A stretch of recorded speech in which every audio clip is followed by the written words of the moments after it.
নমস্কার বন্ধুরা, কেমন আছেন আপনারা? গ্যাস বার্নারের মধ্যে নারকেল তেল দিয়ে দেখেছেন কি হতে পারে? ডাল কিভাবে রান্না করলে গ্যাস অম্বলের সমস্যা হবে না? ব্যালন চাকির মধ্যে আপনারা কি কখনো তেল দিয়ে দেখেছেন কি হতে পারে?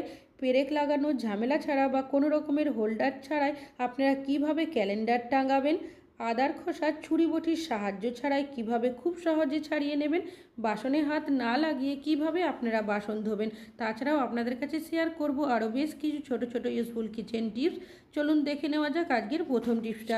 আমি এখানে বেশ কিছুটা কাবলি চানা নিয়েছি। কাবলি চানা বা মটর কম বেশি আমাদের অনেকেরই বাড়িতে নিয়ে আসা হয়ে থাকে, তবে যখন রান্না করা হয় তার বেশ কিছুক্ষণ আগে কিন্তু ভিজিয়ে রাখি। কাজের তাড়া থাকলে, হাতের সময় না থাকলে বা অনেক সময় আমরা ভুলে যাই দেখবেন ভিজিয়ে রাখতে। সমস্যা কি হয় যখন আমরা রান্না করতে যাই? সেক্ষেত্রে আপনারা একটা টিপস ফলো করতে পারেন। কি করবেন, নিয়ে নেবেন এই ধরনের একটা ক্যাসরোল বা হটপট।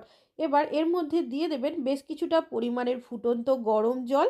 এই জলের মধ্যে আপনারা আপনাদের কাবলি চানা বা মটর যেটাই আপনারা ভিজিয়ে রাখতে ভুলে যাবেন সেটাকে দিয়ে দেবেন। ঢাকনাটাকে লাগিয়ে রেখে দেবেন আপনারা 15 থেকে 20 মিনিটের জন্য। আমি এইভাবে করে রেখে দিয়েছিলাম 15 মিনিট মতো। 15 মিনিট পর আপনাদের ঢাকনাটাকে খুলে দেখাচ্ছি। তো দেখতেই পাচ্ছেন কতটা সুন্দর কাবলি চানাটা ভিজে গেছে। হাতে সময় না থাকলে বা যদি আপনারা ভুলে যান কাবলি চানা ভিজিয়ে রাখতে, সেক্ষেত্রে এই টিপসটা আপনারা ফলো করতে পারেন। আশা করছি আপনাদের টিপসটা কাজে আসবে। ভালো লাগলে লাইক করবেন। এখন চলে যাচ্ছি পরবর্তী টিপসে। আমরা যখন দেয়ালে বা কোনো জায়গার মধ্যে ক্যালেন্ডার এইভাবে লাগাতে যাই, সেক্ষেত্রে দেখবেন কোনো না কোনো হুক বা হোল্ডারের ব্যবহার করে থাকি। তবে অনেক সময় দেখা যায় অনেকে আমরা ভাড়া বাড়িতে থাকি, সেক্ষেত্রে দেওয়ালের মধ্যে কোনো রকমের হুক লাগানো বা ব্রেক লাগানো নিষেধ থাকে। সেক্ষেত্রে একটা কাজ করতে পারেন, এখানে ডবল সাইজের টেপ আমি আটকে দিয়েছি আর নিয়েছি এখানে একটা পেনের ঢাকনা। এমন পেন যেগুলো আমরা ব্যবহার করার পর আর কাজে লাগাই না, ফেলে দিই, তো সেই ধরনের ঢাকনাগুলো নিয়ে নেবেন, এইভাবে আটকে দেবেন। তার মধ্যে আপনারা যদি এইভাবে করে ক্যালেন্ডারটা লাগিয়ে দেন তাহলে দেখবেন আপনাদের কিন্তু আর দেওয়ালের মধ্যে হোক বা যে জায়গায় লাগাবেন আপনাদের আলাদা করে হুক লাগানোর বা পেরেক লাগানোর প্রয়োজন হবে না। আশা করছি টিপসটা কাজে আসবে। এখন চলে যাচ্ছি পরবর্তী টিপসে। ডাল আমরা কম বেশি অনেকেই বাড়িতে রান্না বান্না করে থাকি, আবার অনেকে আছি যারা দেখবেন ডাল খেতেও আমরা খুবই পছন্দ করি। তবে ডাল খাওয়ার কারণে অনেকেরই দেখবেন গ্যাসের সমস্যা হয়, তাছাড়াও অনেকেরই দেখা যায় ইউরিনেরও সমস্যা হয়। কেন কি, ডাল যখন ফুটতে শুরু করে ডালের ওপরে একটা ফেনা মতো ভাসতে থাকে। এটা খাওয়ার কারণেই কিন্তু গ্যাসের সমস্যা হয় আর ইউরিনের সমস্যা হয়। যখনই ডাল রান্না করবেন ওপরের যে ফেনা মতো অংশগুলো থাকে একটা ডাবু বা হাতার সাহায্যে তুলে নেবেন। তারপর যদি এই ডাল খাওয়া হয় দেখবেন আপনাদের গ্যাসের সমস্যা বা ইউরিনের সমস্যা হবে না। এখন চলে যাচ্ছি পরবর্তী টিপসে। কাঁচির ব্যবহার আমরা কম বেশি অনেকেই বিভিন্ন কাজে করে থাকি। কিছুদিন ব্যবহার করতে না করতেই কাঁচির ধার কিন্তু অনেকটাই কম হয়ে যায়, যার কারণে অনেক সময় আমরা নতুন কাঁচি কিনে নিয়ে আসি বা ধার করিয়ে নিয়ে আসি। তো সেক্ষেত্রে একটা টিপস আপনারা ফলো করতে পারেন, এই ধরনের যে ওষুধের খালি প্যাকেটগুলো থাকে এইভাবে করে আপনারা কিছুবার কেটে নেবেন। এতে করে কি হবে দেখবেন যে ধারটা চলে যায় সেটা কিন্তু অনেকটাই চলে আসবে। তো দেখতেই পাচ্ছেন আমি কিন্তু বেশ কিছুবার এইভাবে করে ওষুধের খালি প্যাকেটটাকে কেটে নিয়েছি। এবার আমি আপনাদেরকে কাগজটা কেটে আবারও দেখাচ্ছি। দেখতেই পাচ্ছেন আগে কিন্তু কাটছিল না, এখন সুন্দরভাবে কিন্তু কাগজটা কেটে যাচ্ছে। আশা করছি টিপসটা কাজে আসবে। ভালো লাগলে লাইক করবেন। এখন চলে যাচ্ছি পরবর্তী টিপসে। রান্না বান্না কম বেশি আমরা অনেকেই করে থাকি, তবে অনেক সময় প্রেসার কুকারটা ধোয়ার সাথে সাথে গ্যাস ওভেনে বসিয়ে দিই। এর ফলে দেখা যায় প্রেসার কুকারের ভেতরে কিছুটা হলেও জল থেকে যায়, যার কারণে প্রেসার কুকারটা গরম হতেও সময় লাগে, গ্যাসের খরচও এক্সট্রা করে আমাদের বেশি হয়। তো যখনই দেখবেন প্রেসার কুকারে জল রয়েছে এইভাবে ঢেলে নেবেন, তবু দেখা যায় কিছুটা জল থেকে যায়, সেক্ষেত্রে একটা কিচেন তাওয়াল দিয়ে ভালোভাবে মুছে নেবেন। তারপর প্রেসার কুকারটাকে উল্টো করে হালকা এইভাবে ঘুরিয়ে নেবেন। তাহলে দেখবেন প্রেসার কুকারের ভেতরে জল কিন্তু থাকবে না, প্রেসার কুকারটা গরম হতেও সময় লাগবে না, আর এক্সট্রা আপনাদের আলাদা করে গ্যাসের খরচও হবে না। এখন চলে যাচ্ছি পরবর্তী টিপসে। আদা রান্নাবান্না করার জন্য আমরা প্রত্যেকেই কম বেশি আদার ব্যবহার করে থাকি, তবে আদার যখন খোসাটা ছাড়াই কেউ ছুরির সাহায্যে, কেউ বা বটির সাহায্যে, কেউ বা পিলারের সাহায্যে।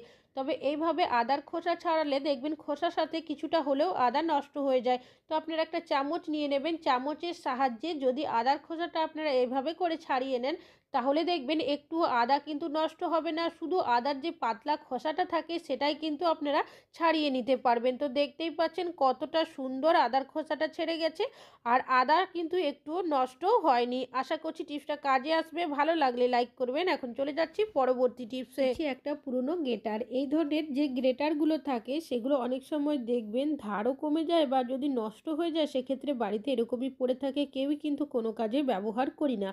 কিভাবে ব্যবহার করবেন, এখানে একটা স্ক্রাবার নিয়েছি, অবশ্যই নতুন স্ক্রাবারের ব্যবহার করবেন। এবার এই যে গ্রেটারটা রয়েছে তার মধ্যে এভাবে করে আপনারা পেঁচিয়ে দেবেন যাতে খুলে না যায়। এখানে একটা রাবার ব্যান্ড নিয়েছি, রাবার ব্যান্ড দিয়ে আটকে দিচ্ছি। কি কাজে ব্যবহার করবেন চলুন দেখে নেওয়া যাক। আমরা বাড়িতে প্রত্যেকেই কিন্তু কম বেশি বাসনপত্র মেজে থাকি, তবে অনেকেই দেখবেন ভিম বার সাবান, ভিম বার জেল হাতে লাগার কারণে হাতে র্যাশ বেরিয়ে যায়, চুলকানি হয়। তাছাড়াও অনেক সময় হাত কেটে গেলে ডাইরেক্ট আমরা ভিম বার সাবানে হাত দিতে পারি না, জ্বালা করতে শুরু করে। তো সেক্ষেত্রে আপনারা এইভাবে করে গ্রেটারের সাহায্যে খুব সহজেই কিন্তু বাসনটা মেজে নিতে পারবেন। এতে করে কি হবে, আপনাদের খুব বেশি পরিমাণের ভিম বার সাবান বা ভিম বার জেল হাতে লাগবে না। তাছাড়াও যখন আমরা এই ধরনের গ্লাস বা কাপ বা কফি মগ পরিষ্কার করি, হাতটা ভেতর পর্যন্ত যায় না, যার কারণে ভেতরটা পরিষ্কারও হয় না।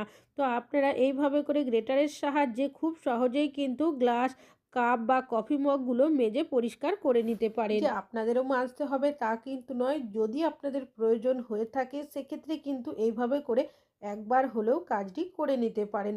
তাছাড়াও অনেক সময় দেখবেন হাত কেটে গেলে জ্বালা করতে শুরু করে, সেক্ষেত্রেও কিন্তু আমরা এইভাবে বাসনটা মাজতে পারি। পরিষ্কার জল দিয়ে ধুয়ে বাসনটা দেখাচ্ছি, তো দেখতেই পাচ্ছেন কতটা সুন্দর বাসনটা মাজা হয়েছে। আশা করছি টিপসটা কাজে আসবে। এখন চলে যাচ্ছি পরবর্তী টিপসে। একটা বেলন চাকি, আমরা অনেকে এই ধরনের কাঠের বেলন চাকি ব্যবহার করে থাকি রুটি, লুচি, পরোটা বেলার জন্য। তবে এই বেলন চাকি যেহেতু রেগুলার ব্যবহার করা হয়, যার কারণে বেশ কিছুটা আটার গুঁড়ো বা আটা লেগে থাকে, যেটা আমরা ডাইরেক্ট যদি পরিষ্কার করে নিই পরিষ্কার তো হয়, কিন্তু জীবাণু ব্যাকটেরিয়া বাসা বেঁধেই থাকে। তো সেক্ষেত্রে সামান্য পরিমাণে লবণ আর একটা লেবুর খোসা নিয়ে নেবেন, সামান্য যেটুকু রস ছিল নিংড়ে দিয়ে দিয়েছি। এবার এই লেবুর রস আর লবণের সাহায্যে আপনারা এইভাবে খোসা দিয়ে আলতো হাতে ঘষে দেবেন, দেখবেন যে আটাগুলো লেগে থাকে সহজে উঠতে চায় না, সেটা উঠে যাবে। আর এইভাবে করে আপনারা যদি বেলন চাকি পরিষ্কার করেন সেক্ষেত্রে পরিষ্কার হওয়ার সাথে সাথে বেলন চাকির মধ্যে যদি কোনো জীবাণু ব্যাকটেরিয়া থাকে সেটাও কিন্তু ধ্বংস হয়ে যাবে। একইভাবে আমি বেলনটাকেও কিন্তু লেবুর খোসাটা দিয়ে আলতো হাতে ঘষে নিচ্ছি। এবার আপনারা বেলন চাকিটাকে পরিষ্কার জল দিয়ে ভালোভাবে ধুয়ে নেবেন, আর ধুয়ে নিয়ে আপনারা কিন্তু অবশ্যই বেলন চাকিটাকে শুকিয়ে নেবেন। কেন কি, এটা যেহেতু কাঠের বেলন চাকি তাই খারাপ হয়ে যেতে পারে। অনেক সময় দেখবেন যদি আমরা বেলন চাকি ধুয়ে শুকিয়েও রাখি সেক্ষেত্রে দেখা যায় ফাঙ্গাস ধরে যায়। তো আপনারা বেলন চাকি শুকিয়ে নেওয়ার পর অবশ্যই সামান্য পরিমাণের সর্ষের তেল বেলন চাকির মধ্যে মাখিয়ে রাখবেন, তাহলে সহজে ফাঙ্গাস ধরবে না, অনেক দিন ভালো থাকবে। বেলন চাকি আপনারা অনেক দিন পর্যন্ত ব্যবহার করতে পারবেন। এখন চলে যাচ্ছি পরবর্তী। আপনারা কি কখনো ধূপকাঠির মধ্যে একটু পাউডার দিয়ে দেখেছেন কি হতে পারে? আমরা ধূপকাঠির ব্যবহার প্রত্যেকেই ঠাকুরে দেওয়ার জন্য করে থাকি, তাছাড়াও যখন ইচ্ছা হয় রুমের মধ্যেও অনেকে জ্বালায়। তবে সমস্যাটা কি হয়, অনেক সময় বাড়িতে এমন বেশ কিছু ধূপকাঠি নিয়ে আসা হয়ে থাকে যার স্মেলটা আমাদের ভালো লাগে না। তো সেক্ষেত্রে সামান্য পাউডার নিয়ে নেবেন, সুগন্ধযুক্ত হলে আরও ভালো হয়। পাউডারটাকে এইভাবে করে আপনারা ধূপকাঠির মধ্যে ভালো করে লাগিয়ে দেবেন যাতে একটা পাউডারের আস্তরণ হয়ে যায়। তারপর যদি আপনারা ধূপকাঠিটা জ্বালান দেখবেন ধূপকাঠির যে স্মেলটা থাকে সেটা কিন্তু একদমই চেঞ্জ হয়ে যাবে, পাউডারের স্মেলটাই চলে আসবে। আশা করছি আপনাদের টিপসটা কাজে আসবে, ভালো লাগলে লাইক করবেন। গরম ডিমে হাত না দিয়ে আপনারা কি কখনো খুব সহজেই খোসা ছাড়িয়েছেন? অনেক সময় দেখবেন যখন আমরা ডিম সেদ্ধ করি কাজের তাড়া থাকলে হাতে সময় থাকে না, গরম ডিমের খোসা যদি ছাড়াতে যাই হাত দিয়ে হাতে গরম লেগে যায়, হাত পুড়ে যায়। সেক্ষেত্রে আপনারা একটা টিপস ফলো করতে পারেন, তবে সব সময় যে এই টিপসটা ফলো করতে হবে তা কিন্তু নয়। এমন অনেক সময় হয়ে থাকে হয়তো বাচ্চারা স্কুলে যাবে, বড়রা অফিসে যাবে, সেক্ষেত্রে আপনারা এইভাবে একবার হলেও ফলো করবেন। একটা পাত্রের মধ্যে আমি ডিমটা নিয়েছি, ওপর থেকে একটা ঢাকা দিয়ে এইভাবে কিছু সেকেন্ড নাড়াচাড়া করে নেবেন, তাহলেই দেখবেন ডিমের খোসাটা খুব সহজেই ছেড়ে আসবে। আর কতটা গরম বাষ্প বেরোচ্ছে দেখতেই পাচ্ছেন। হালকা যেটুকু খোসা লেগে থাকবে আলতো হাতে ছাড়িয়ে দিলেই দেখবেন সেটা কিন্তু ছেড়ে যাবে। আশা করছি টিপসটা কাজে আসবে। আপনারা কি কখনো গ্যাস ওভেনের মধ্যে নারকেল তেল দিয়ে দেখেছেন? কি হতে পারে? গ্যাস ওভেনের ব্যবহার আমরা প্রত্যেকেই করে থাকি। অনেক সময় দেখা যায় রান্নাবান্না করার সময় গ্যাস ওভেনের মধ্যে খাবার-দাবার পড়ে যায় বা কখনো বার্নারের মধ্যে আয়রনও জমে যায়, যার কারণে ঠিকভাবে জ্বলে না। তো আপনারা কি করবেন? একটা পাত্র নিয়ে নেবেন, দিয়ে দেবেন বেশ কিছুটা পরিমাণের গরম জল, দিয়ে দিচ্ছি সামান্য পরিমাণের ডিটারজেন্ট পাউডার, আর দিয়ে দিচ্ছি সামান্য পরিমাণের খাবার সোডা, দিয়ে দিচ্ছি 2 ঢাকনা মতো ভিনিগার। তারপর সব উপকরণগুলোকে ভালোভাবে মিশিয়ে নিতে হবে।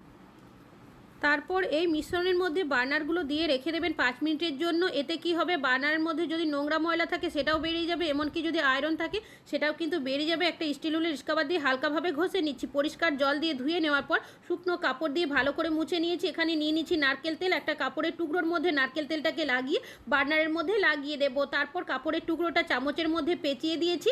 এবার দিয়ে দিচ্ছি কিছুটা পরিমাণে নারকেল তেল। যেখানে বার্নার লাগান তার মধ্যে এভাবে ঘষে দেবেন। এতে কি হবে, আর আয়রনও বসবে না, নোংরা ময়লা থাকলে সেটাও পরিষ্কার হয়ে যাবে। গ্যাসটা এখন জ্বালিয়েও আপনাদের দেখাচ্ছি, দেখতেই পাচ্ছি।